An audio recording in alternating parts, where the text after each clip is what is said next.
Could 2024 be the final audition for Denver Broncos tight end Greg Dulcich? This is something we're going to ponder and break down here on today's brand new episode, Locked on Broncos. You are Locked on Broncos, your daily Denver Broncos podcast. Part of the Locked on Podcast Network. Your team every day. Change is in the air in Broncos Country, and as we all anticipate, a lot of widespread changes for the Broncos organization this offseason. Could there be a change at tight end? Welcome into a brand new episode, Locked on Broncos, your daily Denver Broncos podcast, part of the Locked on Podcast Network, your team every day. Thank you so much to everybody in Broncos Country for tuning in and making us your first listen of the day every single day. You can get this podcast for free on YouTube or wherever you get your podcasts. So do us a favor, if you haven't done so already, subscribe or follow so you never miss out on a day's worth of Broncos news, content, coverage, and more every single day all year long, especially as the offseason approaches. We have you covered because for the true fan, there is never an offseason. I'm Cody Roark, Broncos reporter for Mile High Sports, joined alongside, as always, by Sayre, Bedinger, site expert, predominantly orange.com. Today's episode is brought to you by Gametime. Download the Gametime app, create an account, and use code LOCKEDON for $20 off your first purchase. Sayre, my friend, we've been talking about it this season. The last 2 weeks, really, of the season have kind of built up, I think, an on-ramp period of what we expect to be a wild Broncos offseason filled with twists, turns, ups, downs, left, rights, you name it. We expect it to happen. We're going to cover it here on the show here. But also, we talk about change on the roster. Could 2024 be the final audition for tight end Greg Dulcich in Denver? I feel like this is a valid question to ask right now, considering the circumstances of his injury history, where things are at, how Sean Payton had major plans for him inside of the offense and was really trying to carve out that Joker role for him. And unfortunately, we never got to see it get there. Yeah, I think you definitely have to look at Greg Dulcich as a guy that's on the hot seat going into 2024 at the very least, right? I mean, I don't think the Broncos are necessarily going to cut him in the offseason, right? I don't know that they're necessarily going to try to trade him or anything. I think they do want to see still, can they get the best out of Greg Dulcich? And we've seen when he's at his best, I mean, he's a pretty dynamic playmaker, isn't he? He's a guy that can stretch the field for you at tight end. He's great after the catch. He's got good hands. We haven't even got really to see the red zone weapon that he's capable of being, Cody, but I think that's an added element to a guy who's, 6'5", 6'6", something like that. Just a big dude. But really, I think it is a pivotal year for him. And I think that kind of goes without saying, right? I mean, we saw some good stuff in his rookie year, but in year two, the hamstring injuries that kind of limited him as a rookie really derailed just any progress that we thought was about to be made by him, by the offense with him. So really, I do think Greg Dulcich is on the hot seat firmly heading into the 2024 offseason. Like we said in the offseason too, Cody, I think we can bring this phrase up again. The Broncos can't put all their eggs in the Greg Dulcich basket for 2024. And unfortunately, as much as we would love to see them put the eggs in the basket of Greg Dulcich, they simply can't do that because, as you mentioned, the injury history. And what's more concerning is 4 hamstring injuries in the span of 2 years, all to the same hamstring. And now on top of that, a foot injury that popped up when he was making his comeback. And I mean, it's just frustrating. It's disappointing to see. And look, I want to preface this by saying, because look, I know that now that we're talking about Greg Dulcich here, you're going to see a lot of comments here on YouTube. Oh, he's a bust. Oh, he's terrible. Trade him. Get rid of him. It's not Greg Dulcich's fault that he's gotten injured, right? It's just the human body works in mysterious ways sometimes. He's a big guy. He's super fast for his size, and sometimes that can impact you negatively. The reality and the frustrating thing about the situation is, okay, hey, the Broncos brought him in to be a game-changing tight end, and he's got the tools. He's got everything that you need to be that game-changing tight end, in my opinion, especially against zone coverage. He can beat man coverage. He can line up on the outside. You can just do so much with him. We just have never been able to fully see what Greg Dulcich can fully be in the NFL, and that's just because injuries have gotten in the way. And look, we were able to talk to Broncos head coach Sean Payton during his conference call on Monday, and when asked about Greg Dulcich, we're not going to see him this season, and that would mean that he has only appeared in 2 games. I mean, the reality is if you combine it, he's only appeared not even in a full half. Like, he's gotten hurt in I'd say in 2 quarters of play this season. So we've only seen him really for 2 quarters in 2023, which is super disappointing. He's frustrated about it. And I think we have to really emphasize and drive that home, because when we talk about players and injuries, some fans take it to the extreme toxic level and, try to make it a personal thing about the player. It's not at all. Greg's a great human being, a great player. It's unfortunate that this is something he has to deal with early on in his NFL career, but the business side of the NFL must go on. And because the Broncos did put so much in the basket of Greg Dulcich this offseason, I mean, we were talking about Sean Payton going back and saying, we're going to design the Joker role around maybe what this guy can do. He can do a lot of different things for us. That really impacted the Broncos offense and some of their plans, Sayre. And I think overall, Denver can't bank on that going forward, which means that, okay, hey, I think he's going to be part of the team in 2024. But if he doesn't perform well in 2024, if he can't stay healthy in 2024, I think it might be a sign that the Broncos could look to move on, not in the offseason, but said after this upcoming season that, you know what, we're going to undergo once again. What's the offense even going to look like? Who's going to be the quarterback? I mean, there's so many different factors that could impact the outlook and performance and perception and maybe where Greg Dulcich goes. And we know that this coaching staff, namely Sean Payton, obviously you mentioned it before, the Joker role, they have a vision for him. Sean Payton was asked about Greg Dulcich at his Monday press availability, and he said it's something that our medical people and everyone are involved in working hard on, meaning the hamstring injuries, getting to that proper weight, strength, and all the things that allow him to stay healthy. He's a tremendous worker, so he's going to do whatever it takes. We just have to wait, but we kind of go from there, right? So it is a wait and see mode for the Broncos, right? So and that's the unfortunate thing, right? Is like you want to come out of the offseason with definitive answers as fans of a team, right? You want to say, well, we clearly upgraded here, or this guy's going to be available here, or we know what we're getting out of this, or we're expecting progression here. Greg Dulcich is a bit of a wild card, isn't he? And that kind of has fans unsettled. That's why we're going to see comments about you can't rely on him to stay healthy, cut him, trade him. That's why we're going to see that kind of discourse on Twitter. Wherever you discuss Broncos football, you're going to see that kind of stuff. But I hope, Cody, that the majority of fans can understand there's not always certainty at every area in the NFL. You do have to take some risks on your roster in order to be able to have success. And so the Broncos, they're going to be limited with assets this year. You kind of almost have to look at Greg Dulcich as getting a mulligan on his rookie season, right? Because you're expecting him to kind of just hit that reset button and go out there and still kind of be a wild card. You don't know if you're going to get much from him. You don't know how available he's going to be, but you do have to kind of lean a little bit, although you don't put all the eggs in that basket, you do have to lean a little bit on his progression because you are going to be limited in draft capital, free agent spending, cap space, so it's just one of those things where you may have to, like Sean Payton said, kind of go from there, wait and see. Yeah, and we'll see what that looks like here for Denver. And look, if Dulcich can stay healthy this upcoming season, it does change the optics of everything, right? I think that's really the thing. If he can stay healthy in 2024 and he can come up and he can perform and be that Joker role and be a dynamic part of the Broncos offense, regardless of who's at quarterback, then I think it maybe changes the overall perception of, his history so far to date, because it's not necessarily about how you start. It's about how you finish.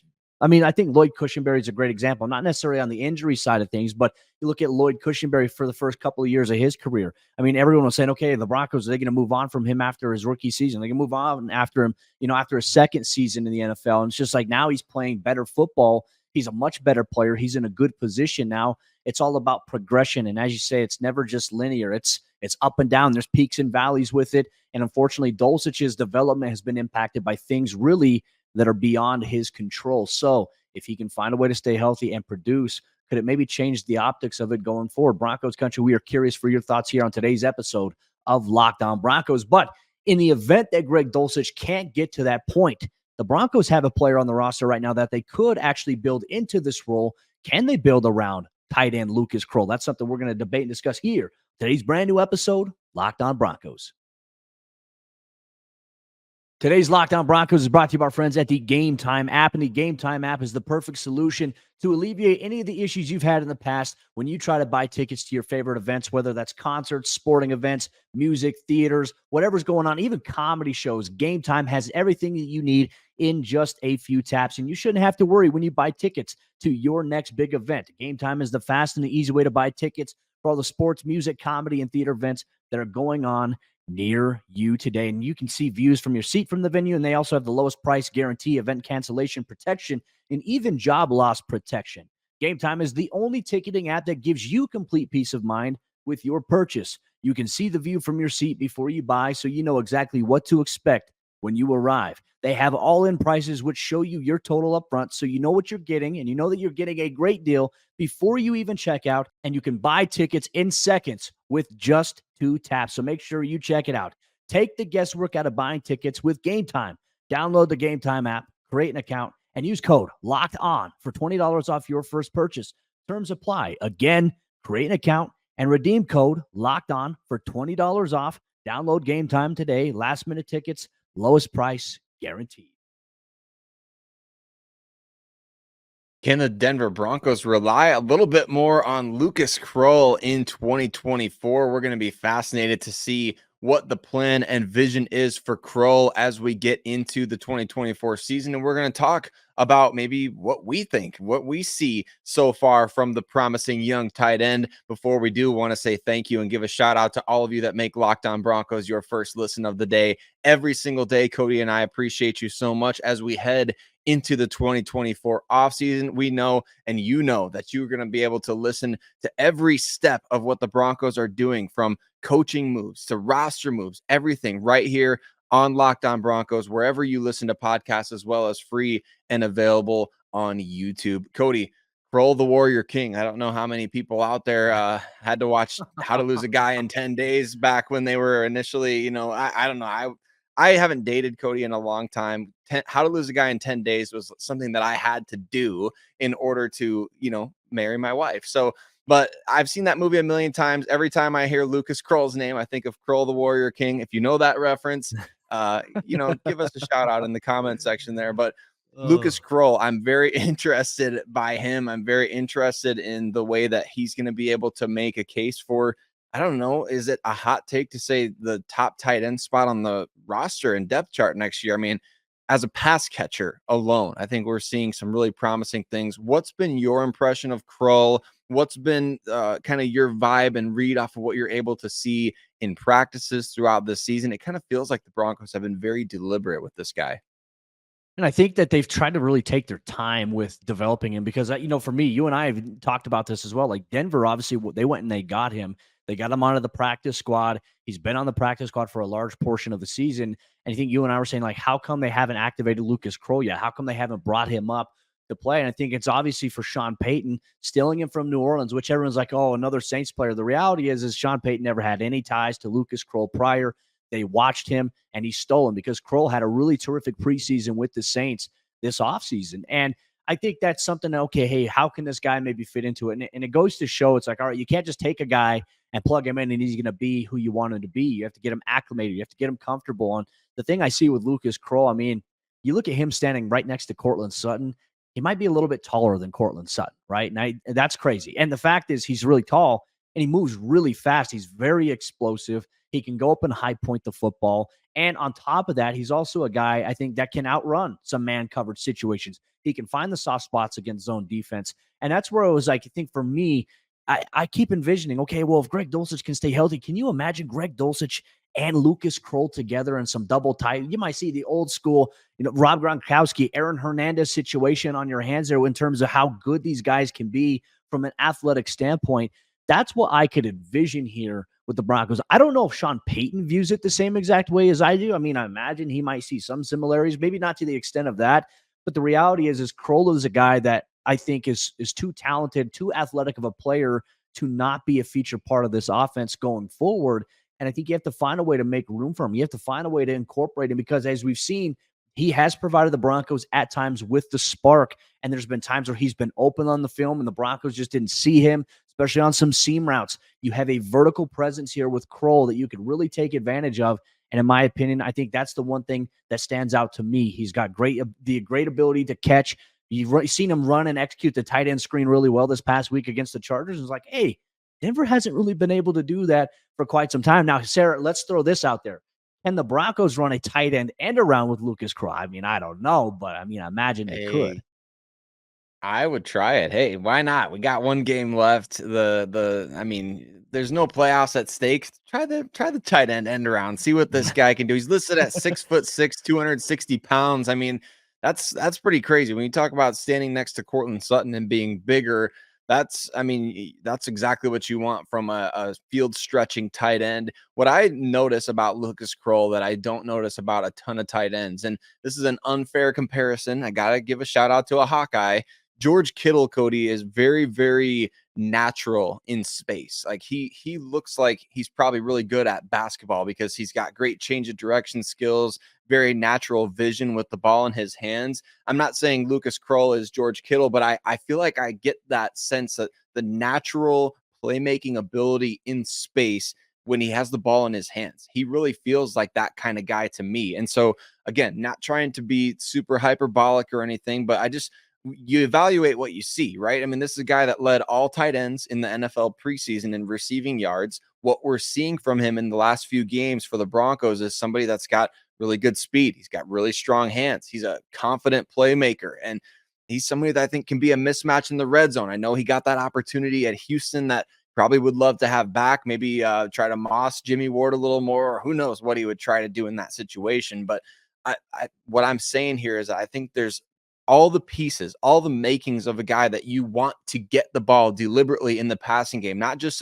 hey, this is a nice outlet, or this is somebody who's nice to have on your roster. Like, I feel like Lucas Krull has shown us enough to this point that you want to see him actively involved in the game plan week after week. And that was something that I thought was very interesting to find out as he kind of ramped up his, getting ready to get some regular season snaps, right? Is that sounded like he was kind of getting worked on in practice a little bit, and they were including him in the pack. I remember hearing that specifically. I think during the Houston game, the broadcast crew said they were putting a specific package in for him at practice. I don't know if they're supposed to say that, Cody, but I remember them saying that, and it felt like that was deliberate from that point on. So I just really feel like he's a guy you want to intentionally involve, and I think that's really promising. There's so many things that I see at practice regarding personnel and groups and who guys, which guys are getting works. We're simply just not allowed to share that stuff because if there are teams, and look, you never know, like there's people from the Broncos that listen to the show. There's players, there's coaches, there's executives. I've been told that there's other teams as well that I imagine that have people that listen to like local beat and try to figure out what's going on. That's why you can't say anything like that, because you don't want to give any potential tip of the hand away. And trust me, it's frustrating because there's times I see something and it's like I think, I'll send you something like, hey, off the record, can't say anything like this, but keep an eye on this. Right. And it kind of gives us some excitement because we're like, oh, we're looking for it on Sundays. And it's just one of those situations like with Lucas Krull, we kept seeing him getting some work, and it's like, all right, hey, now that he's now on the active roster, now we can say, hey, he's getting work with the first team offense. He's running in these specific packages here. And that's an exciting thing to see. And I think overall, he can just keep growing into his role there. Is he a guy you want to have as an inline blocker? No, I think he can, though. He's got, like you mentioned, 6'6" size. He's got 250 pounds. That's good enough. You can just jam and dislodge a guy, and then you can leak out. I mean, it's not rocket science at this point. You don't have to be 275 pounds to just be a blocking tight end as well. I think he's shown good effort and consistency there, and I think he's been coached up really well. And that's the thing about the Broncos tight end group is definitely interesting overall. When we talk about the lack of a pass catcher, Krull is really the only guy that is a true pass catching threat here, but some other guys on the roster do have some contributions that they can offer as well in 2024. And should that, open up the question, should Denver look at drafting a tight end here in the 2024 NFL draft or signing a guy in NFL free agency? We're going to look at every side of the coin, including some of the Broncos in-house guys. You're going to get that here on today's episode, Locked on Broncos. Today's Locked On Broncos is brought to you by our friends over there at FanDuel Sportsbook. The NFL regular season is wrapping up, but there's still time to get in on the action with FanDuel, America's #1 sportsbook. And hey, guess what? The NFL playoffs are also upcoming, and FanDuel has everything that you need to get in on the action to make it a fun postseason to remember. Right now, new customers get $150 in bonus bets guaranteed when you place a $5 bet. That's $150 in bonus bets, whether you win or whether you lose. So sign up today as a new customer and get $150 in bonus bets when you place a $5 bet. The app is super easy to use, and there's a large portion of different ways that you can get involved and get in on the action on FanDuel. You can participate in live same-game parlays as it's ongoing. You can find bets in the new Explore tab. Plus, you can make a parlay in the Parlay Hub. It's the best way to find some of the most popular parlays that are going on in your favorite sports and more. They have spreads, player props, and other items as well. The Broncos are 2.5 road underdogs this week as they prepare for the Las Vegas Raiders. Will they be able to cover? And could they potentially end the season 9-8 there? If you believe in that, get them on the money line. So visit FanDuel.com/lockedon and make your first bet a layup. FanDuel is the official partner of the NFL. As we jump into the fourth quarter action here on today's episode, Locked On Broncos, we're going to take a look at the Broncos' tight end position as it is right now and analyze should the Broncos maybe invest, whether that's in free agency or the NFL draft, in a potential tight end prospect. Does that become a top priority for them this offseason? A lot of very interesting questions that we have and that Broncos Country has thrown out as well. So make sure you share and you interact and you engage with other members of Broncos Country if you're watching on YouTube, or you can get in the conversation on social media at Cody Roark NFL, at Sayre Bedinger, at Locked On Broncos. Sayre, kind of tossing this up to you to open up here. I think this is a very valid question. I received a couple of mailbag questions from my Mile High Sports mailbag over there at milehighsports.com, and had some people asking me if tight end becomes the Broncos' biggest position of need and should they address that. Now, you know me, you know my philosophy. I don't believe in addressing your biggest needs in the NFL draft. I think you address your needs in free agency. And then if you have like what's not necessarily a big need, but something that, hey, this could evolve into a need down the road, but we can develop a guy and then it doesn't become a need, I'm all for it. Should the Broncos look at a tight end in this year's NFL draft, my friend? Well, I think they definitely need to consider it, right? It's something that you saw them do last year, right? They brought in Luke Schoonmaker, who ended up with the Dallas Cowboys for a visit. I know they talked with Luke Musgrave as well. I don't know what other tight ends the team was potentially interested in drafting, but it kind of felt like, besides maybe Marvin Mims being, I don't know if he was their top guy at that spot, he might have been, but besides him, I think maybe Musgrave and Schoonmaker were up there on the list, and tight end was a priority, it felt like, when we were talking about that pre-draft process. So could it be again this year, especially after what we saw with Dulcich? Absolutely, I think so. But I think it's a case-by-case basis, right? You look at NFL draft classes in 1 year vacuums, and it's going to be different this year than it was last year. Last year's class was very, very deep at the tight end position. I need to do more research on the 2024 class to really find out, Cody, where these guys could be at, especially with the Broncos picking in the first round and then not again until the third round at this point in time. So I don't know. I kind of like what you said about you address your top needs in free agency. First off, I think if the tight end position is one of the Broncos' top needs offensively, you're probably in a pretty good spot this offseason. And secondly, I think there's always going to be some decent free agents available. Adam Troutman, he'll be available to re-sign. Dalton Schultz hitting free agency again. I know there's a couple of other big name tight ends set to hit the free agent market, like Hunter Henry of the Patriots. I would not be shocked if the Broncos go that route, try to get some of these guys with a low year one cap hit. They will be able to be active in free agency. So I think that's something that we got to keep in mind. They may not make big splashes, but they'll be able to still be, they have to be active. Got to fill out your roster, right? So I think the tight end position is one worth monitoring, but maybe not prioritizing in round one.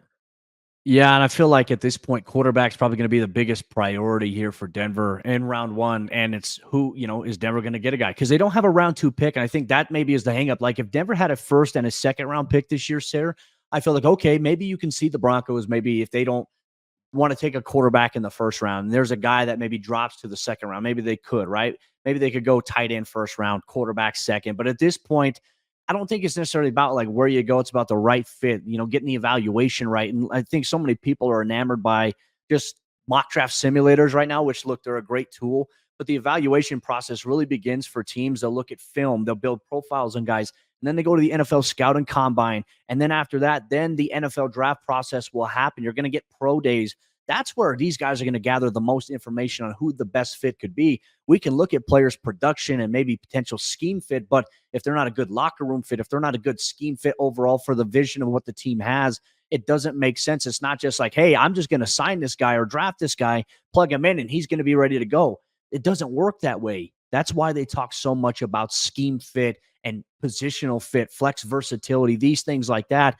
But for me, I do think that the priority for Denver is probably going to be quarterback. I'm very curious to see how they address it. And look, even though the things have trended otherwise, like there is like a small chance that even Russell Wilson is back in 2024, which I'm not banking on that. And I don't think Broncos fans should bank on that either. But right now, anything is a possibility for Denver, considering the circumstances of where they're at. But you mentioned guys that they do have right now on the roster. Greg Dulcich, we talked about Lucas Krull. obviously Chris Manhertz, and you talk about even Nate Adkins. I mean, these are guys that are already on the roster. I imagine 2 or 3 of these guys will probably be in a training camp competition overall for this team. I think Adam Troutman has been serviceable. Look, he's not like the best pass catching option for you, but you need a guy who's a consistent blocker and a guy who can get you at 5 or 6 yards, if you're using him the right way. I think Troutman is a great option for the Broncos to bring back. He's a veteran presence. He had a little bit of a scare this past week against the Chargers, got pulled back down a little bit. I had a chance to talk to him after the game, and he said he just really tried to brace and protect himself because felt like at that point when you're going backward, your knee kind of goes underneath you. Try to go back a little bit further. He came out of that fortunately okay, which is you don't often see that in the NFL there. So I think that right now tight end is very, very interesting. And if they really believe in Lucas Krull right now and they think that, okay, hey, we're going to see if Greg Dulcich can stay healthy, I don't think tight end really becomes a top option for them in this year's NFL draft. Heck, I don't even know if they're going to really look at that in NFL free agency for the most part, unless, hey, Jimmy Graham wants to come back and play for Sean Payton. We'll see if that's the case here. But overall, I just think, the tight end position, my list of priorities for where this team needs to address, it's not the highest for them right now. Though I do think they need a pass catcher.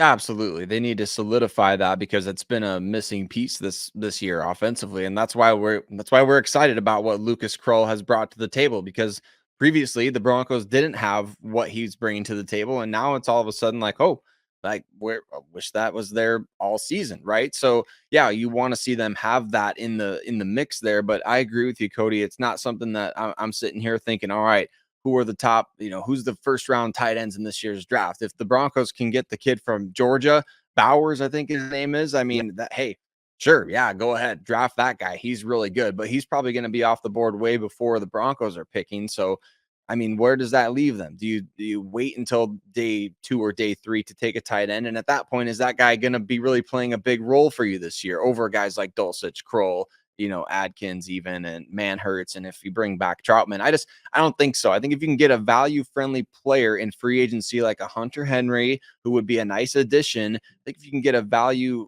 type of player like that, you might consider that. But at the same time, would you just bring back Troutman for a reasonable price and run it back with this group and see if Krull can be that guy or if Dulcich can play that role?